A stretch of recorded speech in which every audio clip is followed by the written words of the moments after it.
If you could wave a magic wand and meet any of the cast today, who would you want to meet next? Really good question. Living or dead? Let's go with living first. Living first. Well, Ken has to be obviously up there. He's the star. Unless you're pretty much just like a Star Trek fan, Krull is the only credit we really received in this country from him.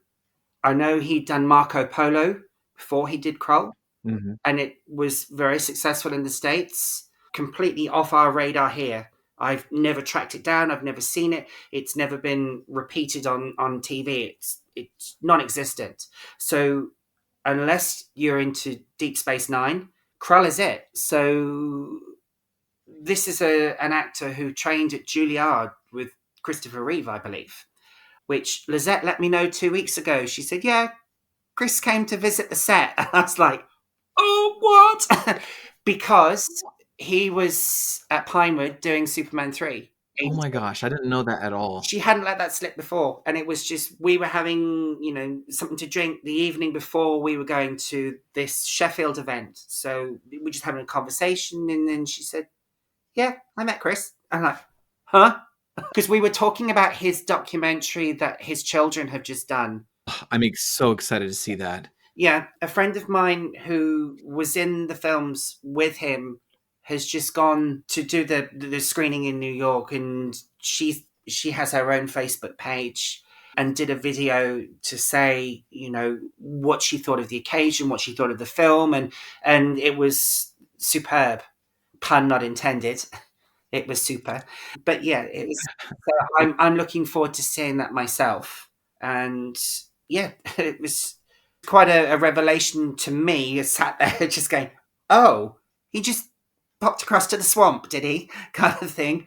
So there was that. So to answer your question, who would I want to meet? Living, Ken, and no longer alive that I would like to have met would have been John Welsh as the Emerald Seer, because just the gravitas he brought to that part, because it can't be easy to say those lines and not think, what the hell am I doing? You know, in acting, you have to make the moment believable. Graham is far more detailed in his interview about his process and so on.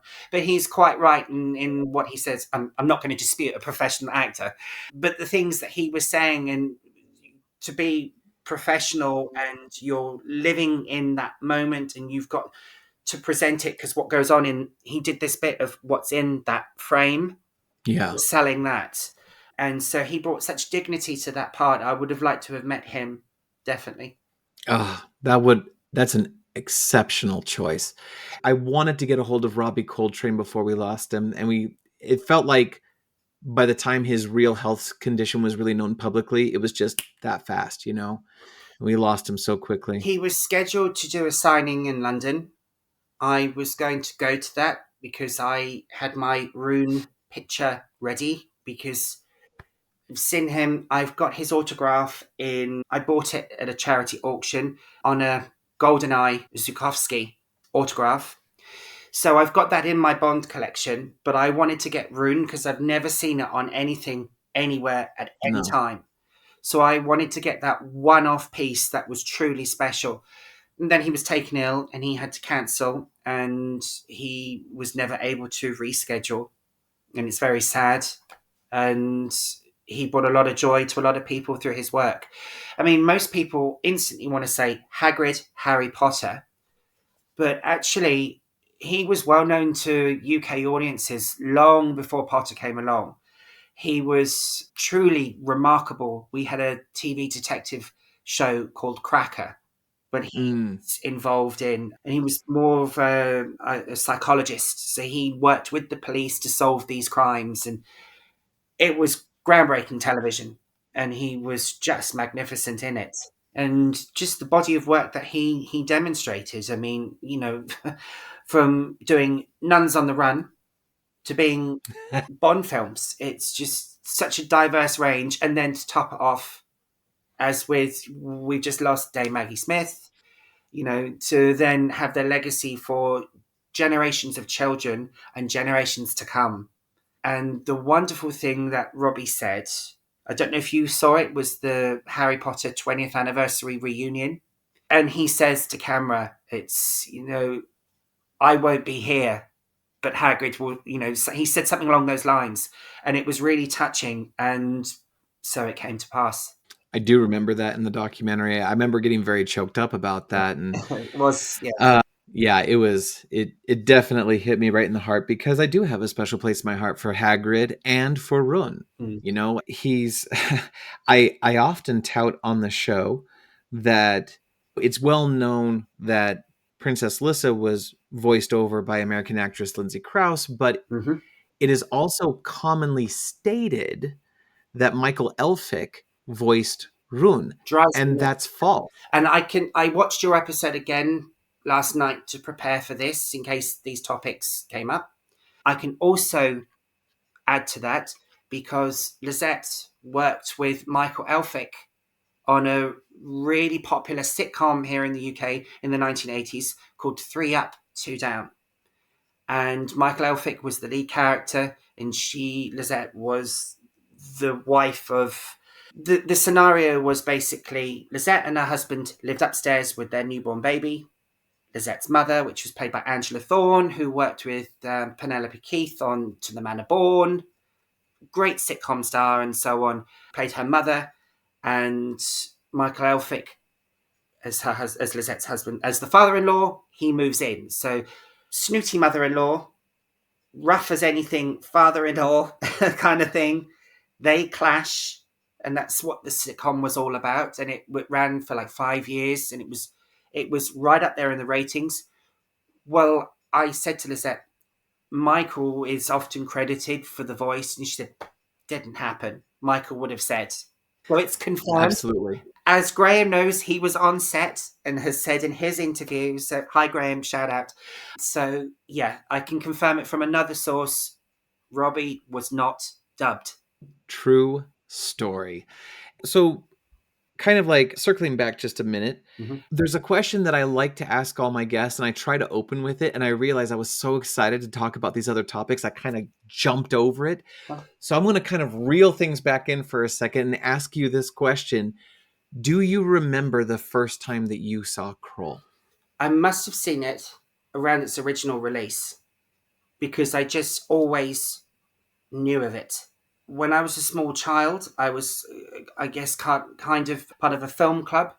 My mum used to drop me off at our local movie house, theatre cinema.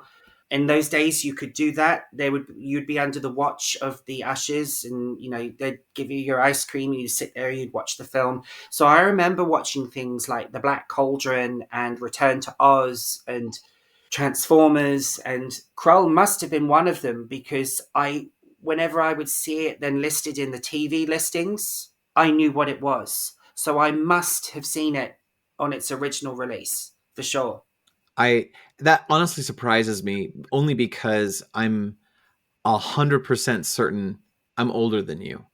But also, I'm really like almost giddy to hear that you had that opportunity to be part of like a cinema club where you got to see these what is now considered nostalgic and quintessential 80s genre films. Yeah. Because if I had had that opportunity as a kid, oh my gosh, You are I would only have like a begged my mom. year.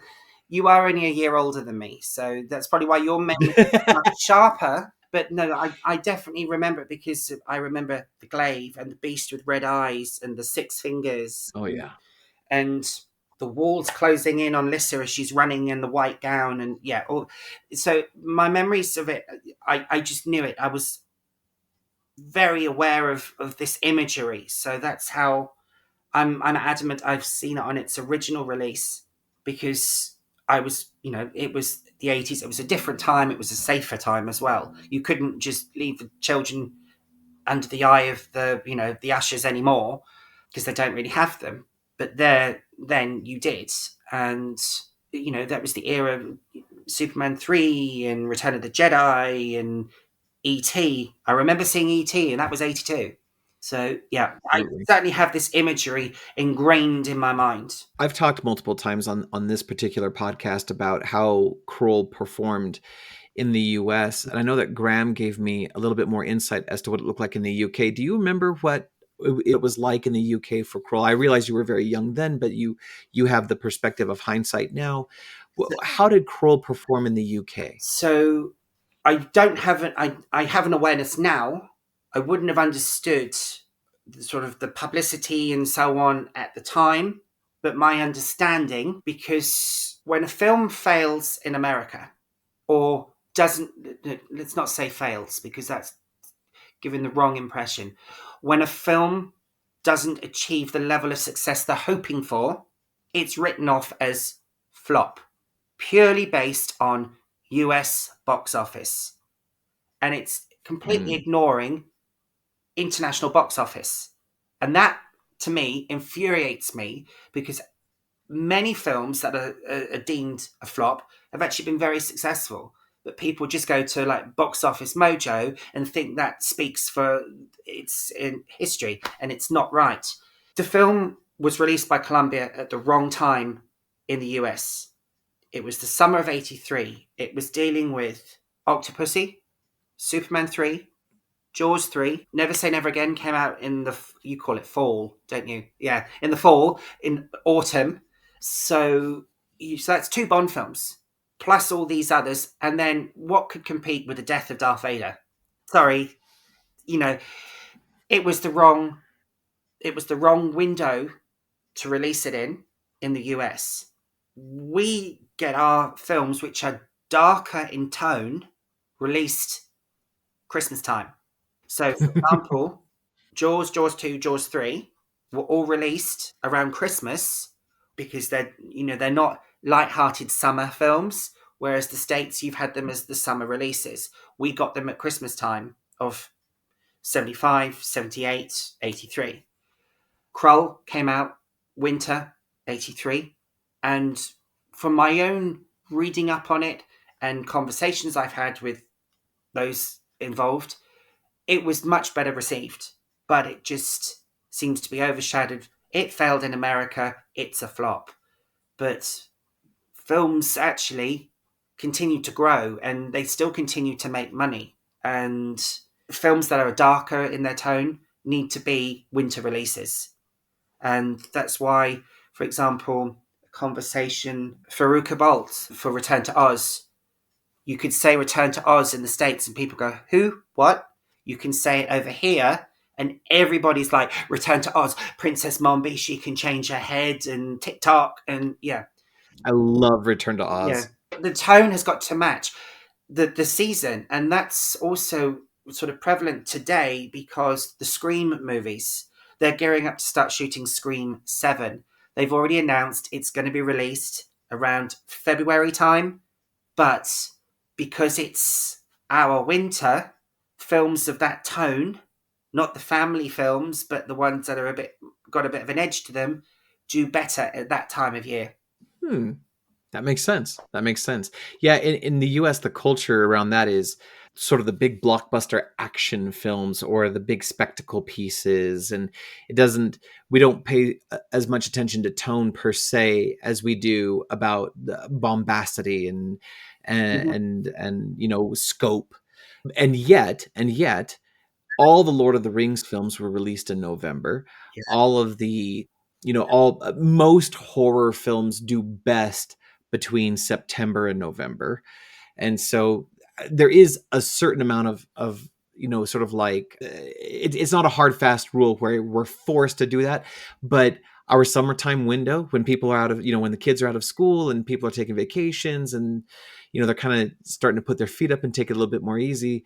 That's when the whole summer months of like June to about mid-August, that's when the big heavy hitter Yeah. films come out. And I think that's probably what they were trying to do with Krull. And it just, to your point, I mean, it was an unwinnable fight Yeah. in every respect I possible. mean, because they cite Jaws as being the first summer blockbuster, but you look at it as I asked you to do recently, and it's like an adventure story.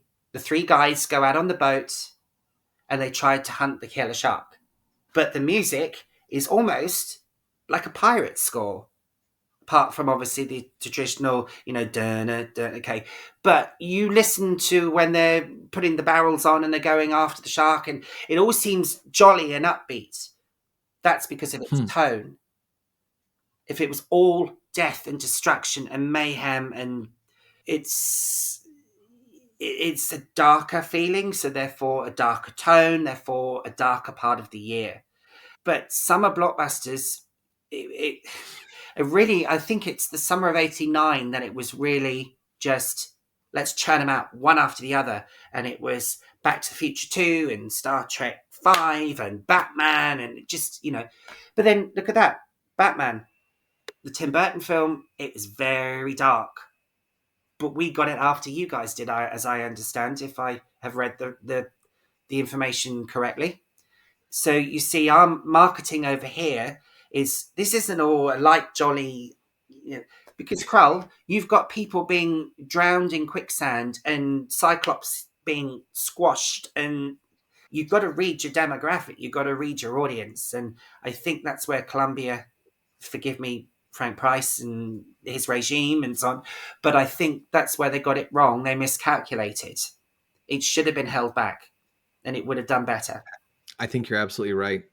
Heck, even if they had just pushed it, I realized that they were up against time and budget, and they were filming in 82. It was a 6-month window. They were already going over budget. But I think if they had abstained until maybe 84, it's possible they could have done better. But it's a hard thing to gauge Mm. because you also have like a shift in interest in genre, that occurs as well.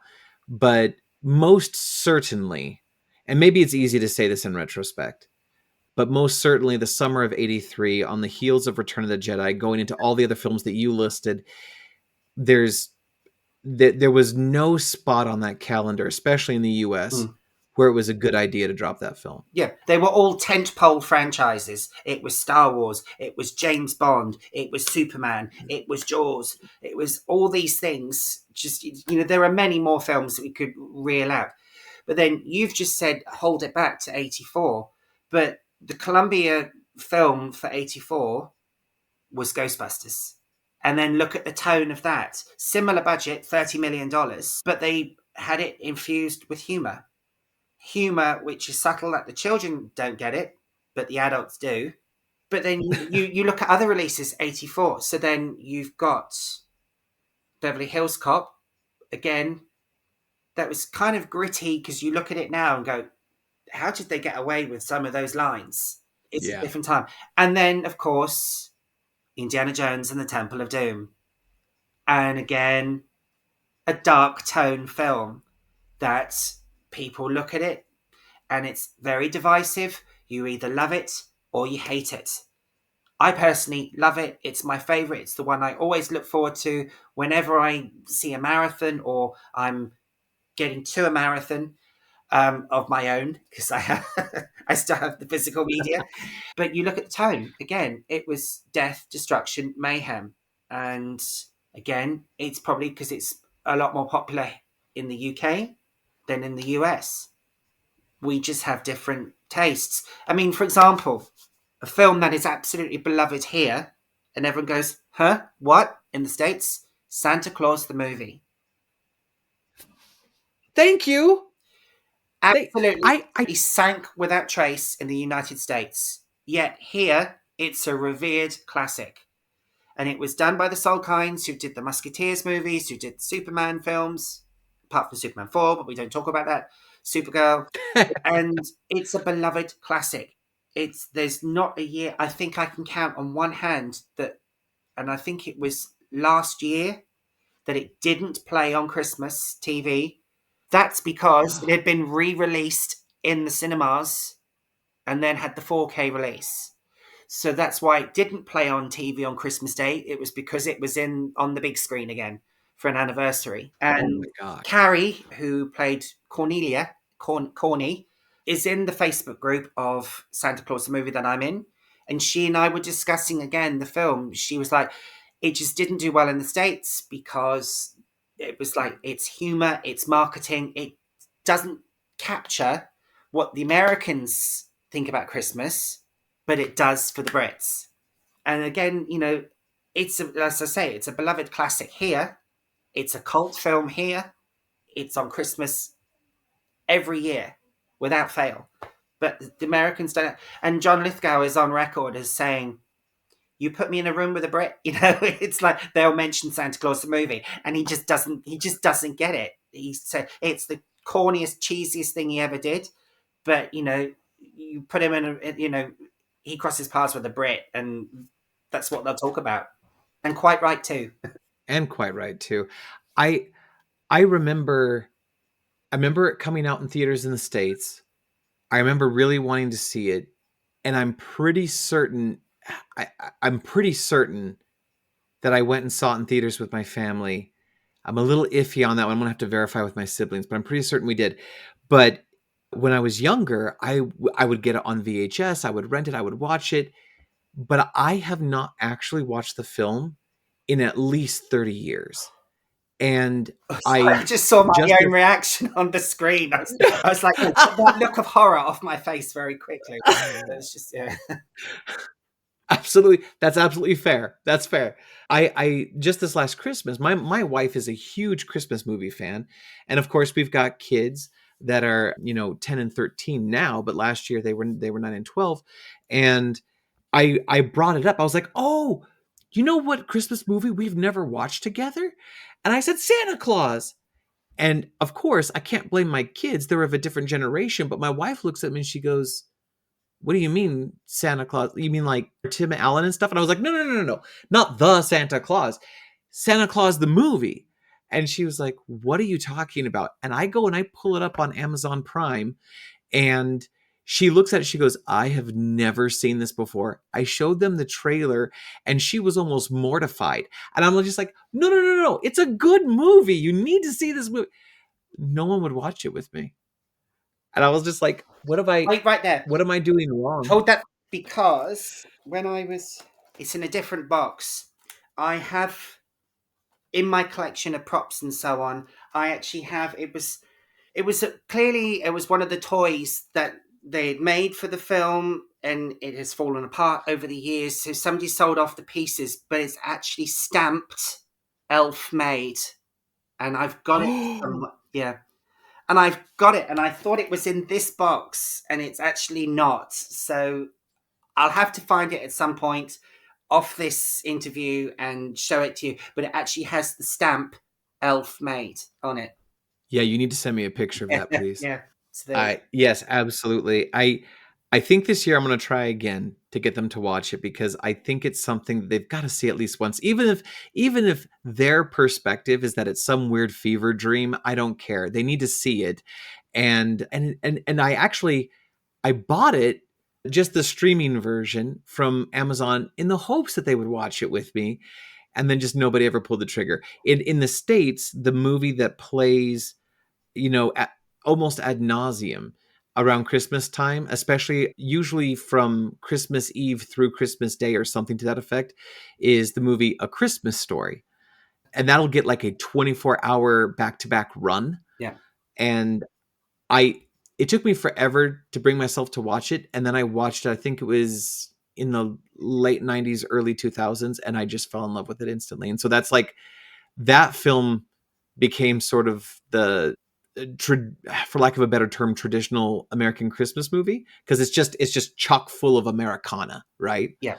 But yeah, that's our Santa Claus the movie. The trailer for Santa Claus the movie doesn't do it any favors. That's the problem, because people will look at a trailer. You've got 30 seconds, 60 seconds, 2 minutes to make this impression. This is what we're selling. If the marketing campaign is not right, if they don't pitch the trailer right, we'll misread, and then we'll just go yes or no. And the trouble is, Santa Claus the movie is a beloved classic in the UK, but the trailer makes it look so commercialized that it's all based on McDonald's and this homeless child, Joe, and it completely loses the fact that it actually starts traditional, that Mr. and Mrs. Claus get lost in the blizzard.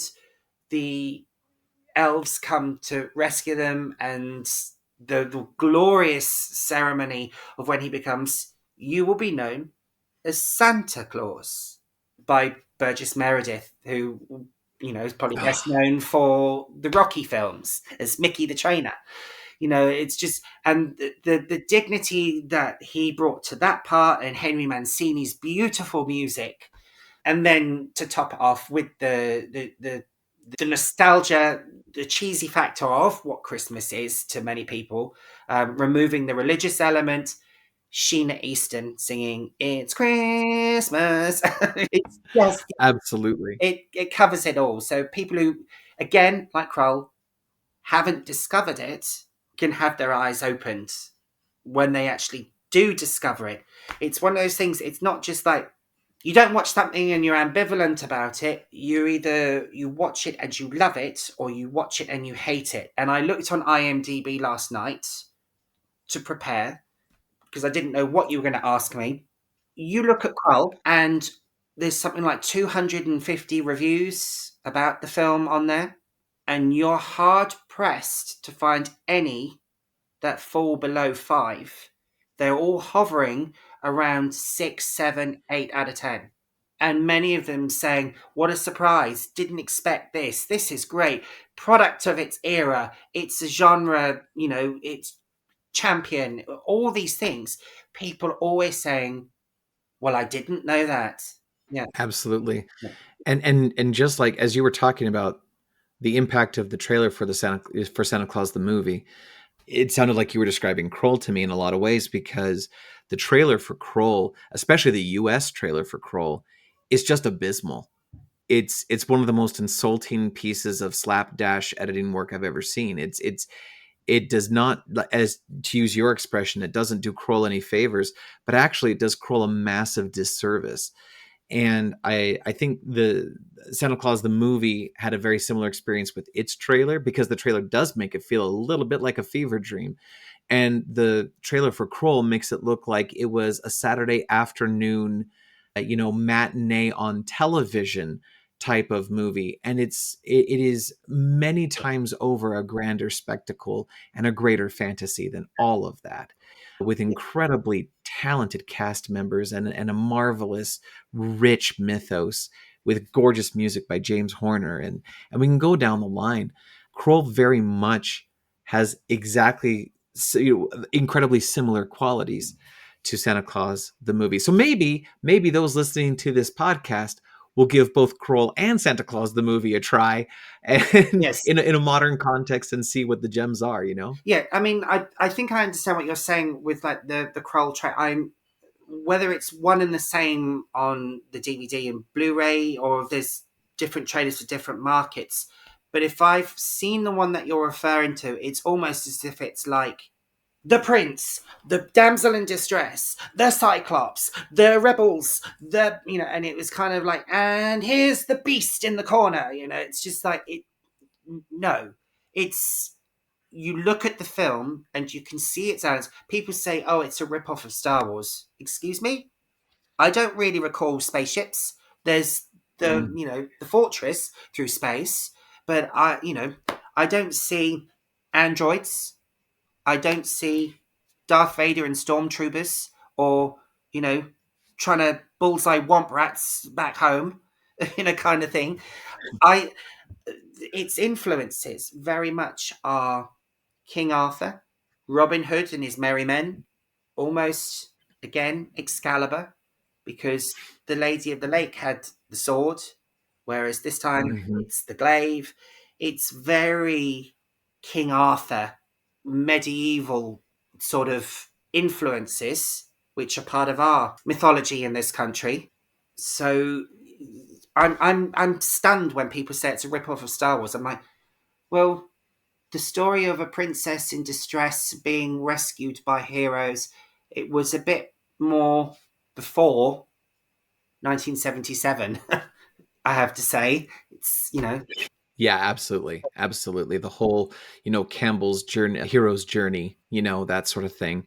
And trying to be fair to its critics, I can see where people can draw parallels, but to your point, if we took a breath, we could draw parallels between Star Wars and many Grecian plays, some of Shakespeare's works. Mm. You could draw parallels between Star Wars and the Bible if you do it right.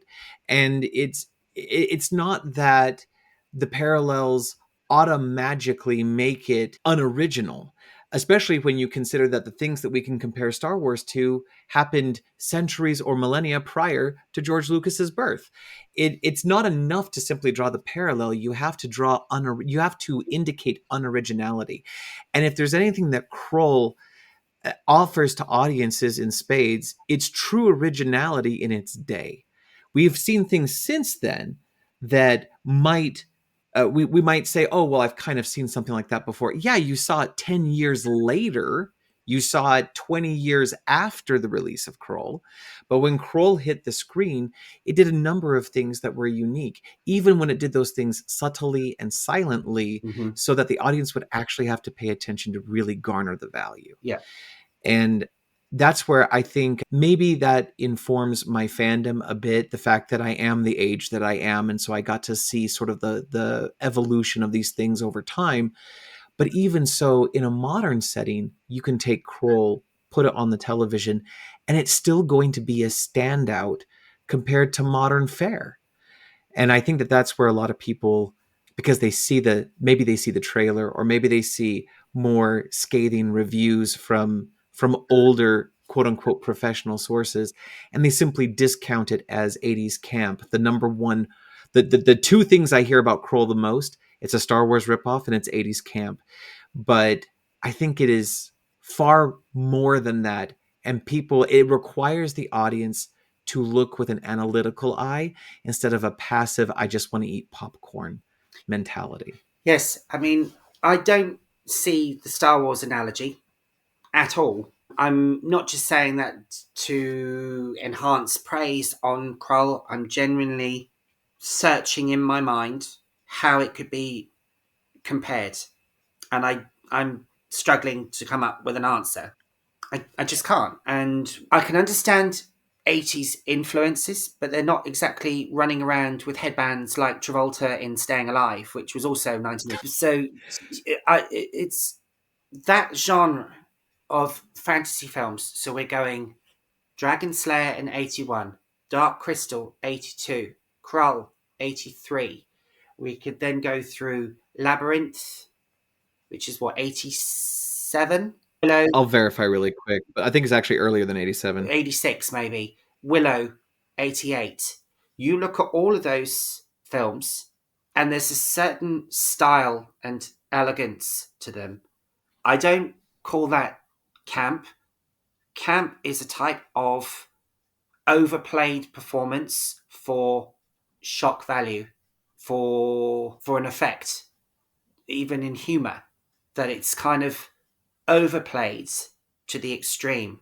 I look at Krull and I actually think, no, it's underplayed, because you are emotionally invested in these characters. You'd be hard pushed to find anyone that doesn't go, did Rel really need to die? He Titch's line, if he doesn't stay where he is, he would bring great pain upon himself. Yes. And he discards that, and he comes riding along, gets them into the fortress. Yes, it's a plot construction. Well, how else would they have got into the fortress if they didn't have a bulletproof hero in front of them? Get that. But at the same point, the sacrifice that he's making shows that actually these characters are well written, and that they are bonded by this experience. And even the most grumpiest, Rune, I was wrong. The journey was worthwhile. Finish it. Just think it actually strikes a much more resonance with the audience than I ever got from Willow. And yet people go, Willow's great, Willow's this, Willow's that. I'm going, for me, Gavin O'Hurley, he's Val Kilmer's friend in it. I best know him as Brad from Superman 3. But when he dies, I don't kind of feel the pangs. It's just, okay, he died, next. I'm much more invested in Queen Bavmorda. Pigs, you're all pigs. She had the best parts. And I'm actually much She did. more drawn to her scenes and Saoirse, Joanne Whalley, than I ever was with Val Kilmer and Warwick Davis. Sorry, that's just me. It doesn't have anything. But when I'm literally watching Krull and Rel gets squashed, you have throttled to death, and then poor Titch is going, I'm on my own now. It's like, we're your family. There are consequences to these actions. And I think it's actually, having looked at the script on the internet, trying to work out, well, what made the cut, what didn't make the cut. I actually think it's really well constructed, and I don't buy into the camp 80s and so on. It actually takes a lot of what's identifiable in films such as Excalibur or Merlin or things of that nature and churns them all up and produces something fresh. Very well said, and I 1,000,000% agree with you.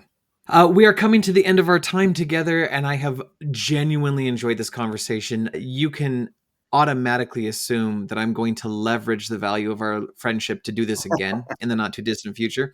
Same time next week. Same time next week. I am extremely excited to meet you in person, to meet Graham, to meet Belinda, to see Lisette again would be just a gift I never conjured in my mind would be possible. And to see this on the big screen for only the third time in my life would just be a gift to this lifelong fan. So thank you for what you did to make this happen. Thank you to Misty Moon, and thank you to Graham, Lisette, and Belinda, and anyone else who chooses to attend for bringing dreams come true to the fans who adore this film and who have stuck by it for the last 40 years. So thank you very much for what you're doing, Steve, and I very much appreciate you. That's okay. It's a film that people need to be kinder about. And I just had to have the good fortune to have met and befriended some of the cast, and then we're just trying to pull something together to try and give back to the audience. Stephen, thank you so very much for taking time out of your schedule to hang out with us. It has been a true pleasure for me to actually get to talk to you in this format for the first time ever, and I very, very much look forward to meeting you in person, my friend. Absolutely. My first podcast. How did I do? Exceptional. Okay. Thank you very much, and we'll be talking to everybody else soon. All right. See ya. Thank you so very much for listening to this episode of the Krulltimate podcast. Now, I would like to hear from you. If you have any questions, curiosities, or comments that you would like to make about this or other episodes, you can send them to thekrulltimatefandom@gmail.com. Until next time, I have been your host, Professor Krebs, and this is the Krulltimate podcast.